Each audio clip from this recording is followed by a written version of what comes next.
Well, it's November, alright. I think out loud, while walking to campus at 6 in the goddamn fucking morning. Clouds spread across the sky, covering the earth in a grayish white, as the misty air only exaggerates my shivering and my hangover. Should've wore a jacket. Of course, I probably shouldn't have gone out with Antonio, Cody, and Josh last night to get wasted at a strip club until 3 a.m. But Antonio insisted that it was my re-initiation into the single life. He also promised that he'd help me move into a cheaper dorm that I had chosen after Relina broke up with me and kicked me out. Relina. That fucking bitch. We were together for 5 whole months. 5 whole months! And I thought everything was okay. But apparently, she needs, and I quote, a real man in her life. And her definition of that seems to be a 6-foot, muscle-bound Swedish dimwit named Bjorn, who's probably destined to be a lifeguard at the gym for the rest of his pathetic little life. Whatever. I'll just continue to pursue my doctorate in psychology. Because apparently, I am not a real man. Fucking whore. I immediately put on my aviators when I entered the cafeteria to hide my bloodshot eyes from the blinding light. I pick up an energy drink to hopefully wake me up, along with my chicken fried steak, scrambled eggs, and French toast. I buy my breakfast and pick up a copy of the college newsletter and sit down to eat and read before class. I see Antonio sitting in our group's favorite booth, wearing his shades too, and holding his head in his hands while eating his salad. When I sit down, he looks up at me and asks, you dull, Steve? I winch.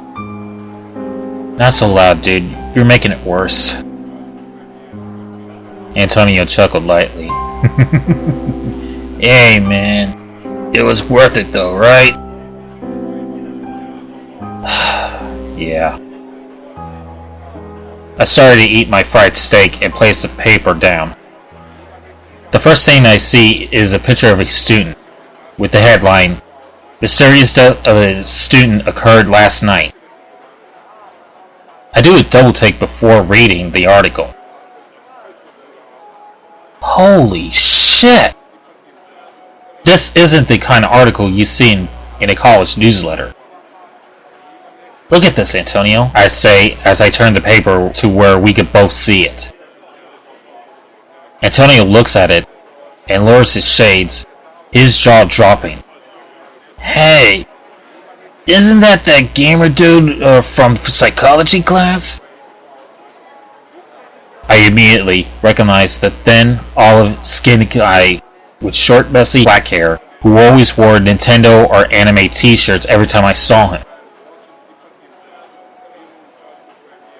The fuck, man? I gasped. We both read on. Joseph Allen Valdetta, born January 14th of 1989, was found in his bed on the morning of November 17th, 2012. His friend Ian Stanley Hutchinson tried to rouse him from his sleep, only to discover that he was dead. Speculation thus far is that Valdetta suffered a cardiac arrest while he slept. The article goes on to mourn his tragic end to a short life, laments that no one really knew much about him, and reminds students that heart attacks and strokes are a serious issue, etc., etc. Antonio makes eye contact with me as both of us are left agape. Dude, he was only 23, Antonio finally says. That makes me even more uncomfortable. We both have 2 years on him. I look at my fried steak and my energy drink for a few seconds before shrugging and saying, I think I'll have tea and skip on fried foods today. As I go throw my unused and mostly uneaten breakfast, Antonio replies and follows me. I hear you, man. I go to purchase a healthier breakfast and eat before class starts. Psychology class is fraught with an eerie air today, understandably. Even Professor Stanley has gone off on a tangent based on Joe's death. The subject of dreams came up as I knew it would. I spent the whole hour and a half listening to theories about dying in dreams correlating to physical death. Ironically, this is the kind of shit that Joe would have probably talked about amongst friends while he was alive. From what those who were acquainted with him knew of him, once he got to talking to you, he'd go off into all sorts of discussions about parapsychology and supernatural stuff. I'm neither skeptic nor a firm believer in any of it. And while I'm open-minded, I just don't really care enough to pursue those kinds of things. I'm more interested in helping people and understanding how the mind works, I guess. But again, I suppose it would be cool to learn about spirits, afterlife, and dreams. It's a shame he's gone now. Now that I think of it, we could have been buddies, and maybe even learned some things. Kinda makes me wonder if he was going for psychology like I was or not. I shrugged silently. I guess it's too late for that now.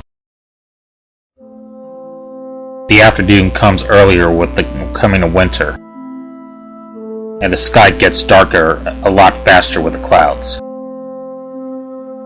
Antonio helped me get the last of my shit from my old bedroom at my mom's house into my new apartment. It's a dingy ass place, but I had to go cheap because I'm just a low-life bartender, as Relina so sensitively put it before openly bragging about the Swedish meatball she cheated on me with. As fate would have it, I got stuck in the same complex as Joe was living in. Lovely. So here I am, dorm 14A of a small 2-story dormitory with dorm rooms about the size of an average bedroom. The kitchen is in the same room as the damn living room, and only 2 rooms separate from the main one are a smaller bedroom and bathroom. The air in the room just feels gloomy.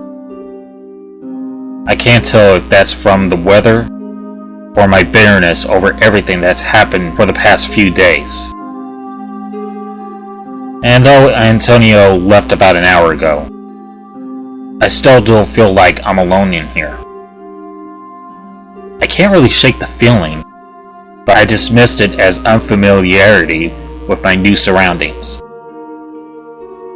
I try to drown out my feelings. Hell, everything, with a rum and coke.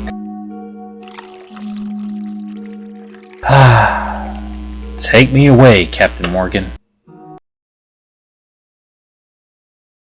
I don't even remember going to bed, but somehow I wake up in my clothes and shoes on top of my sheets. Must have stumbled in here, I guess. I must be still wasted. because I can't move my body at all. I then hear what woke me up. I swear I hear sobbing. I'm suddenly gripped with unease in my inability to move as I frantically look around the room, when my eyes catch what is making the sobbing noise. I see a pale, grayish-skinned figure, looking like a somewhat immaculated young woman with frizzy gray hair, huddled up in the corner of the room.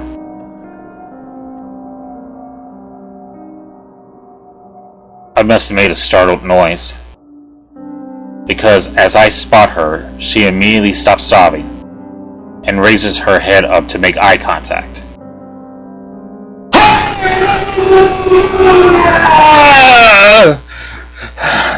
I awake with a terrified shout, heart trying to escape through my throat, and my entire body trembling. I try to calm myself and look around my room. I tell myself it was just a night terror. I've studied this case in class before, after all. Sleep paralysis occurs when the mind is awake, but the body is still asleep. And visual and auditory hallucinations are often experienced in this state. These can sometimes be nightmarish, and especially prevalent in unfamiliar surroundings. Realizing that, I was just tripping out because I was wasted and alone in a new, suburban, run-down apartment.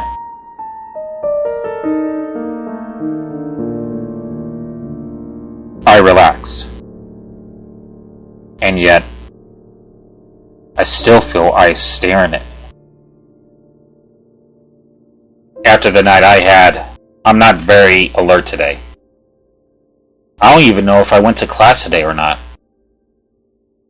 Antonio calls me on Skype and confirms that I did indeed go as he asked me. Steve, you alright? You got bags under your eyes all day, and you don't even talk to anybody. I tell Antonio about my night. Man, I just got shit-faced and stumbled into bed. Then I had a fucking nightmare. Antonio furrows his brow at me. Dude, you know you're still hurting over her, but you can't keep punishing yourself, man. Punishing myself, I half-heartedly replied. Antonio comes back sternly. I'm serious, man. I don't want to see you end up a statistic like that Joe kid. I don't know why, but this prompted me to remember my dream. I tell Antonio about what I can recall, and he retorts, See, man? You're fucking yourself up over this. One of those dreams is gonna give you...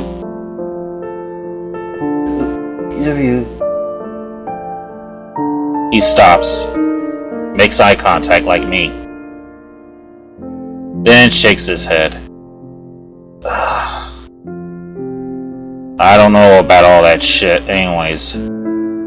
I ain't ever dreamed where I died before, and I sure as hell ain't had a heart attack yet. I just stared absent-mindedly at my screen when the noise Skype makes when someone IMs you chirps at me. I look at my contacts to see who IM'd me. Who the hell is Forsaken Girl? I think out loud without realizing it. Who? Antonio parrots, overhearing me. I look at him and shake my head. I don't know, man. I guess maybe last night I added some emo chick on Skype while I was hammered. I clicked on the message to see what Forsaken Girl sent me. All the while, Antonio is saying, You dog! You done made yourself a new little friend, haven't you? Ignoring him, I read the IM. It reads, Hey, I'm sorry about last night. I replied back, not really knowing what the apology was for. I don't really recall about last night. To be honest, I don't even remember adding you, as wasted as I was, so I apologize in advance for any of my actions or words. Antonio's voice intercepts my train of thought. What's she saying, man? I answered, she's apologizing for something about last night. I don't know what her deal is or who she is. I told her I was drunk. Antonio came back with, Man, don't blow this. She sounds like she's into you. I shake my head. I don't think she's met me. If it's even a she. For all we know, I could be expecting some hot emo chick when it's really some creepy neckbeard. The I am chirp sounds again, and I interrupted Antonio's incoming retort. Hold on, I got another message. Forsaken Girl replies, I didn't mean to scare you. I know you were only trying to sleep. My core goes cold as I read this, and the hair on the back of my neck stands on end. Antonio chimes in, You okay? I answered, Dude, this bitch might have actually been in my room. She just apologized for... Ugh, I don't know. Maybe it's not that. Antonio tries to talk, but I cut him off. Hey man, I'll catch you later. I gotta figure out what the fuck this chick is going on about, and get some sleep. I'll tell you what's going on tomorrow. Antonio looks at me through the screen with a worried expression for a good 3 seconds before saying, Alright, homie. Take care. And then hangs up. I then return to the conversation with Forsaken Girl. I try to call her, but the call keeps getting dropped. She must have a bad connection or something, because it says she's online. I finally give up and just return to instant messaging her. The conversation goes as follows. What did you mean? What did you do?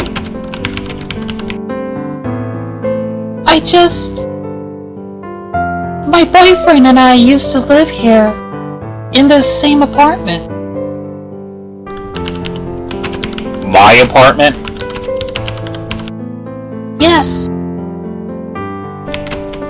So, that was you crying in my bedroom floor. Yes. I'm sorry. At this point in the conversation, I'm starting to feel uneasy as hell. This Forsaken Girl was obviously mentally ill. I mean, yeah, I just got cheated on and dumped by somebody I loved. But I don't go crying in what used to be our apartment. But if there's one character flaw I find it with myself, is that I'm too damn nice. I have this weird desire to help people. Guess that's why I'm going for a psychology degree, huh? So I take a deep breath and muster up the courage to continue talking to her. Hey, it's alright. I assume that you and him aren't together anymore? I gave him my heart, and he gave me his. But now he's gone. He just vanished. Shit, that really sucks. You don't deserve a flake like that. You're too sweet and sensitive to have your heart played with. You really think so? Yeah. I mean, I don't know you that well, but you talk like someone who just wants to be loved. And you deserve it as much as anyone. Thank you. You are very sweet. Aw, shucks. You flatter me. I hope this helps at least. You have helped me a lot. You make me feel like a whole new woman. Well, I'm glad. Go get him, girl. Thank you. Good night, darling. I'm not gonna lie, I'm starting to get the overly attached vibe coming off of this Forsaken girl. I really hope she doesn't show up in my bedroom again tonight. I made precautionary checks of my entire dorm. Then I double latched the door. That might have been the mistake I made last night. Tonight, I'm not gonna go to bed drunk though. I'm gonna have my first shower in 3 days, then climb into bed for some actual fulfilling sleep. I wash my hair thoroughly, shave my 3-day beard, get out of my clothes, and this time I lift the covers over my body and close my eyes, without the aid of alcohol. What seems like a minute after I close my eyes, I immediately feel as if I'm being straddled by a woman. I'm still half conscious at this point. So the first thought that occurred to me is that Relina is doing that thing where she wakes me up for sex by climbing on top of me. I slowly recall that Relina is a complete slut that I'm no longer dating. And I open my eyes. I see a petite woman with ghostly white skin, covered in claw marks that look self-inflicted all over her body, and a gaping hole in her chest. She leans her ashen-haired head down to look at me with a smile as I see clouded over eyes. If she was trying to seduce me, she's done the exact opposite. I immediately started panicking and screaming, realizing that once again, I can't move. The woman's smile immediately fades as her weak, croaking voice musters. You find me, you idiots. I can't even speak. I just stare at her in sheer terror and begin to hyperventilate. The woman's face twists in rage as she lets out a near-demonic shriek. Then, while straddling my pelvis, I see her arm jab toward my chest, and I immediately feel as if I'm being stabbed. My chest burns as I feel her rip something out of it with her bare, bloodied hands. I now breathlessly stared at my still beating heart as the crazed woman apparition, whatever, shrieks at me. Say you love me!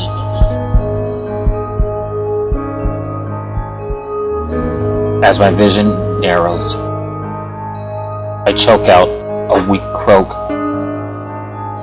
and a barely audible retort. I